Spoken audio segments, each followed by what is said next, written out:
Man stole about $35,000 in flooring from Home Depot, then sold it on Facebook. Is Facebook becoming the new Silk Road?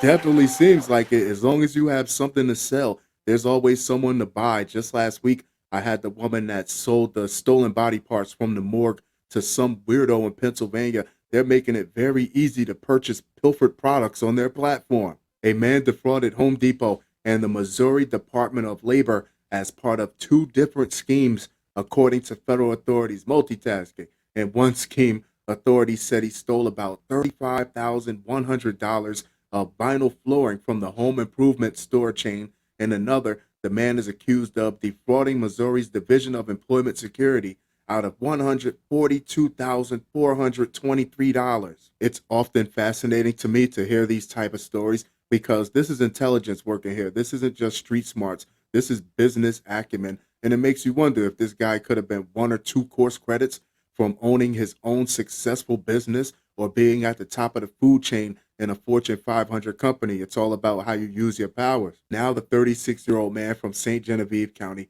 has pleaded guilty to wire fraud, conspiracy to steal money, and being a felon in possession of a firearm. You don't need a gun to squeeze money out of the government's teeth, according to a May 10th news release from the U.S. Attorney's Office for the Eastern District of Missouri. The man's defense attorney told McClatchy News this should be great, that his client is a great dad who comes from a really good family. The man has a lot of redeeming qualities, he said, but made some bad decisions. Do they give all defense attorneys that same fill in the blank statement when they pass the bar that doesn't sway public opinion in the slightest? Starting on January 4th, the man and an accomplice, because every Batman needs a Robin, began stealing from Home Depot stores in the St. Louis area. According to his signed plea agreement, prosecutors said he would fill a shopping cart with boxes of vinyl flooring, then place an inexpensive item at the top. The oldest trick in the book, call it putting the cherry on top.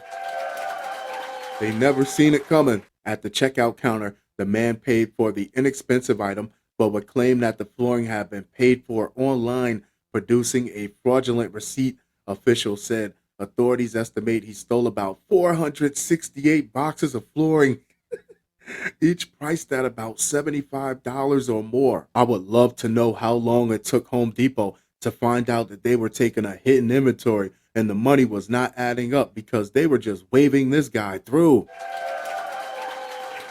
He could have had a McDonald's receipt. They weren't asking him any questions. The man then sold the flooring on Facebook, according to the release. I'm telling you, Facebook is the new fence.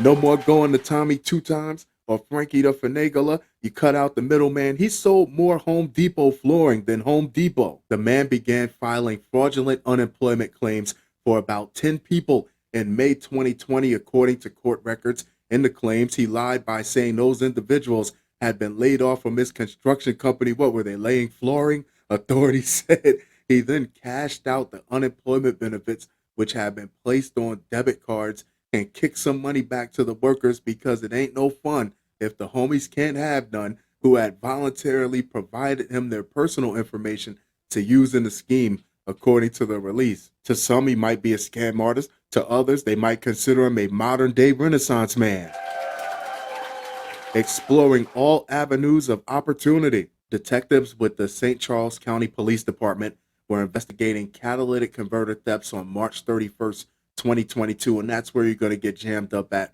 with the pressure on law enforcement all across the country to stop the thefts of those converters. When they found the man inside his Jeep parked in a storage lot, authorities said he was arrested, and police said they found a stolen Glock 9mm pistol inside his vehicle. You notice the correlation, how long he slid, as long as we were talking about the white-collar crimes. But as soon as catalytic converters and eventually the pistol came into play, that's the end of the story. The man was not allowed to have a gun as a convicted felon, authorities said. He's a criminal. He doesn't care what he's allowed to do.